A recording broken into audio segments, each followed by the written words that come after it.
Hi everybody. So far in our talks, we've talked about the difference between trauma and suffering. We've talked about the various ways that people understand trauma all around the world, really. But one thing we haven't really quite done yet is really define what trauma actually is. So maybe it's probably a good thing to step back for a second and talk about what is trauma? What are some of the impacts of trauma? At least in the way that we understand them, so that we could get a sense of what the people around us are struggling with. And maybe this also can give us some clues as to what we can do about it in our churches and in our Christian communities. So fundamentally, basically we have different reactions to protect ourselves when we're experiencing an overwhelming event. Now I don't want to get into too much detail and say something that might be triggering for any of you watching this, but if you can think about when we've experienced what we call a traumatic event, something that's overwhelming, something that causes us to lose all of our sense of being able to cope in the moment, what basically happens is that our bodies switch into like a survival mode. And so what it does is it kind of short circuits some things that are going on in our brains, and we just switch right into survival mode without thinking, so that our reactions are automatic. A lot of times you'll hear about things like fight or flight, right? Just these different reactions that we have to survive in the moment.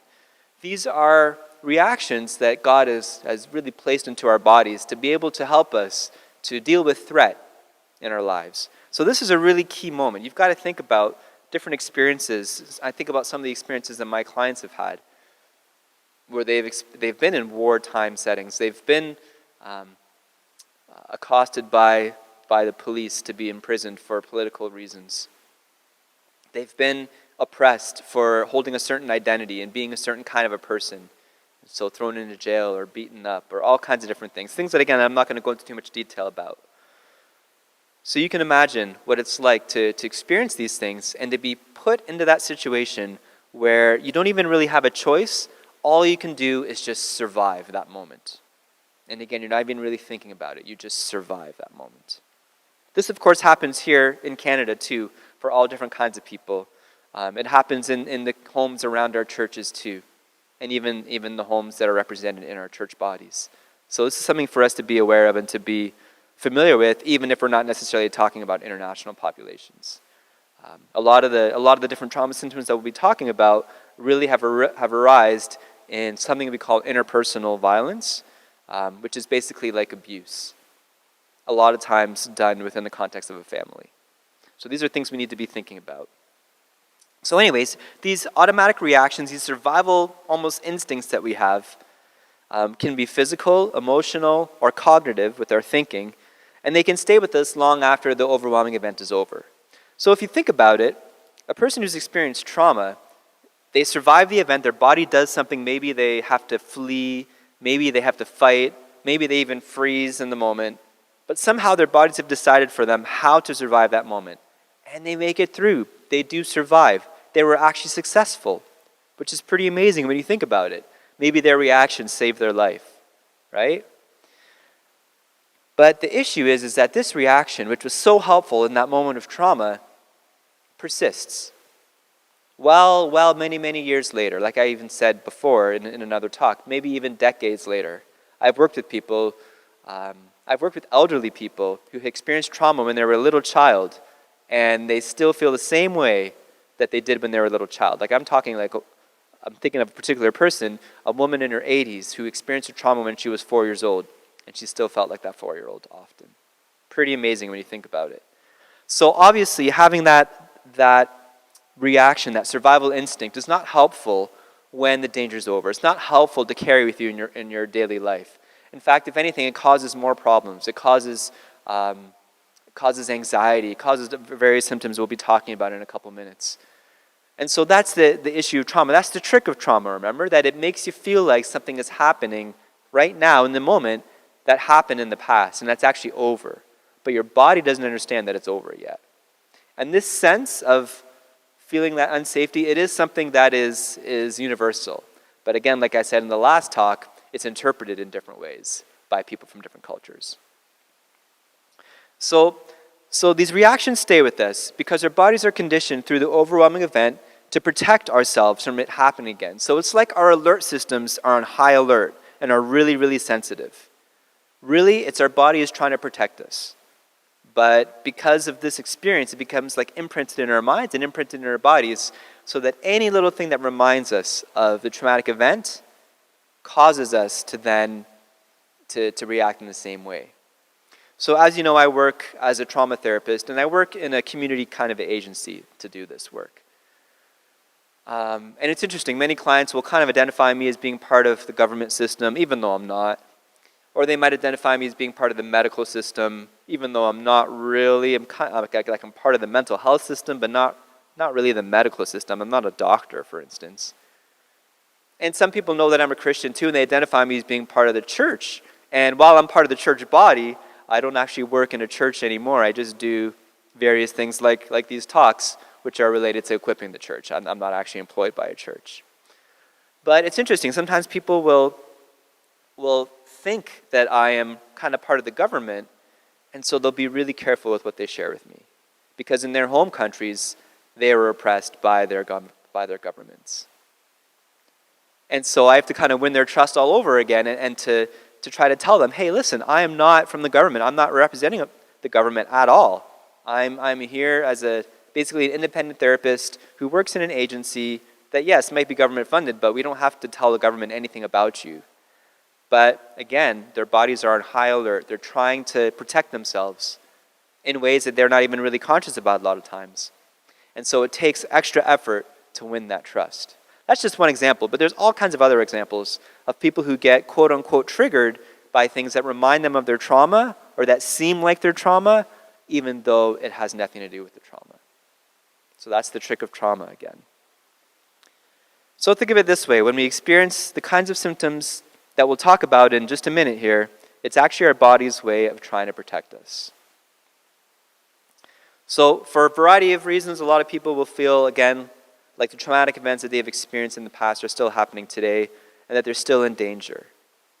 So I think we all understand that we can be safe, but we might not yet feel safe. When I was, I'm still a father, but when I was a father of little kids, I had one particular, one of my daughters, who was a little bit more anxious than the other children. And you play with your kids, you put them, you kind of throw them up and turn them around, hold them upside down and play with them and wrestle them with them and stuff. And she would be so nervous about me turning her upside down. Now, she was totally safe. I was never going to drop her, right? She was totally fine, but yet she felt really unsafe, even though she was safe.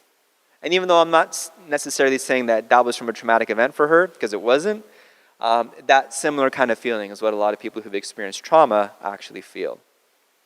So there's various symptoms that are related to this that I just wanted to share with you just for a few minutes here, that you might see in people in our congregations and in our neighbors all around us. There's one symptom, it's called dissociation. I'm not sure if you're really familiar with that, but maybe once I describe it, you will be familiar with it. This is like a disconnection. Dissociation is, the definition of it is basically things that are supposed to be connected become disconnected.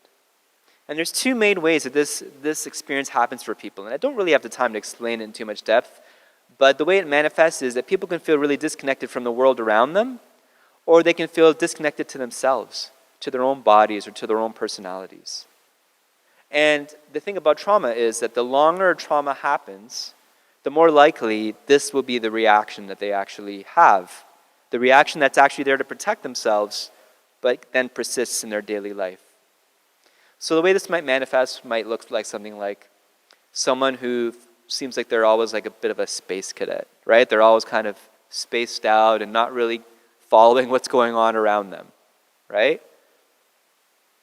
That could be one form of dissociation in one way or another at varying levels. And we all dissociate actually at various times. You might even be dissociating a little bit when you're watching this talk.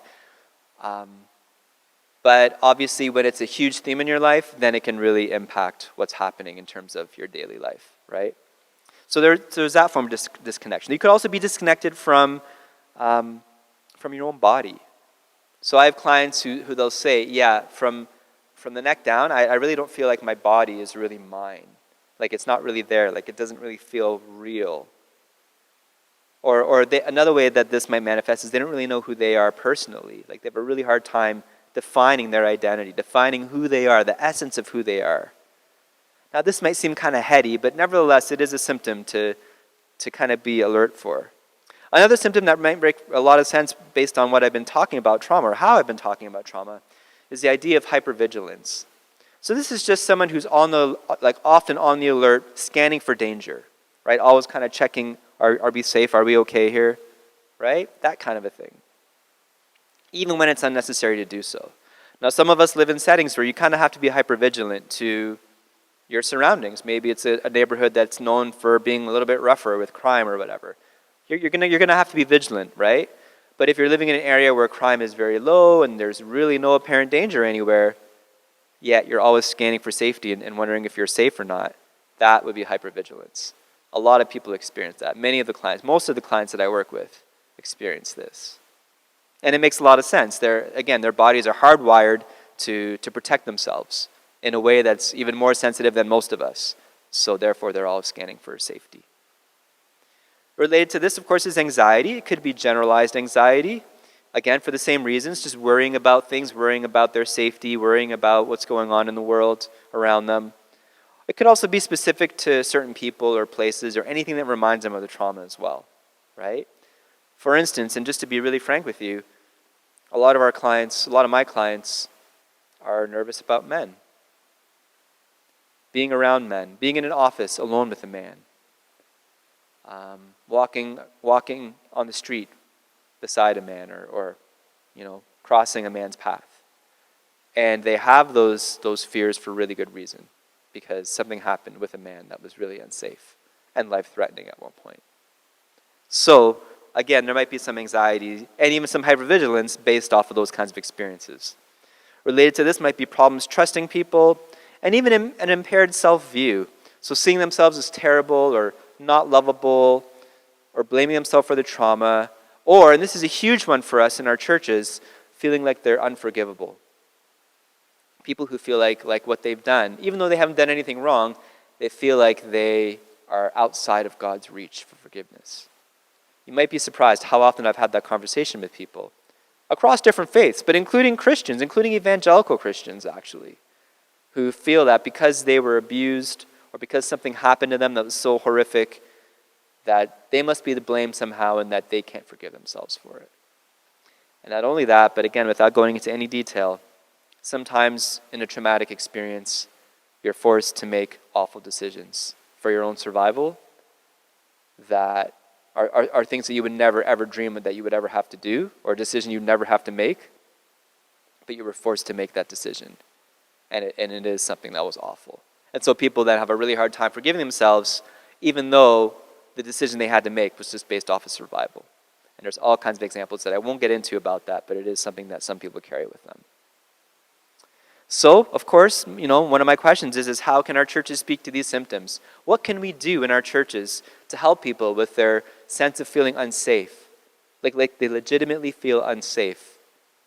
There are chemical processes in their bodies that are making them feel unsafe, that are related to their trauma. There are people who are legitimately afraid of men, of being in an office alone with a man, or interacting with a man on some kind of level. Sometimes the setting is even a church setting, right? There are examples of this that I probably don't need to get into. So how can we support people with this? How can we minister to these needs? How can we help people who feel disconnected from the world around them or who have a hard time understanding what their identity is, right? These are things that we can be thinking about as we move forward in these discussions, as we think and pray through these discussions that we're having in these talks. The last thing I want to say about trauma and just the way that it's felt is that trauma can also be felt on a community level. I think this is really key, and I think this is something that in the West we're just only beginning to start to understand, but many of our friends and our neighbors from other countries, they already get this. So we have this idea, first of all, of a cultural trauma. So this is a culturally interpreted wound to cultural tissue itself. This changes group consciousness, memory, and identity. So another way of looking at it is there's a specific kind of trauma that can happen to a culture that changes the group's way of understanding itself in the world. And I think that we see this. I think we see this in oppressed communities. We have some horrific examples here, even in Canada, of of like maybe the indigenous communities, or maybe other racial minority communities where there's been a lot of traumas that have happened, and it changes the way that these communities even understand themselves, changes the culture itself. You can see it oftentimes when you have a diaspora and then a host country. And I've seen this even for my own cultures. When I hang out with the diaspora here in North America, and then when I go back to the country where my family comes from, it's actually different, right? The community that's been oppressed more so in North America, they hold pieces differently.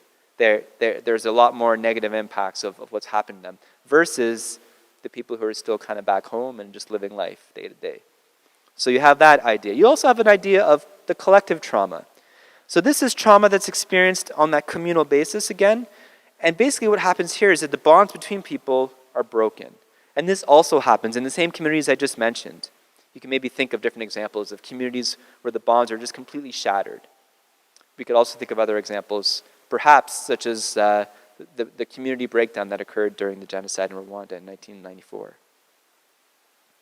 So, with people kind of carrying trauma on this level too, how can our churches be a part of helping communities of people define themselves differently and repair the bonds that have been damaged in trauma, whether we're looking at the individual level or that group, communal, cultural type level? How can we connect with people to learn how trauma impacts them so that we can go about the work of reconciliation and trauma healing? So together with the Peace and Reconciliation Network, you're part of the solution here by thinking about these ideas, by really taking them carefully and considering them, bringing them to prayer, and reflecting on how you as a church body or you as a church leader can minister to these different ideas and help people to overcome their traumas. So moving forward, we're going to be talking about different ways, different practical ways we can do this. And you might be surprised that you don't need to be a trained therapist in order to help people to heal from their trauma. So I look forward to continuing this conversation with you. God bless you.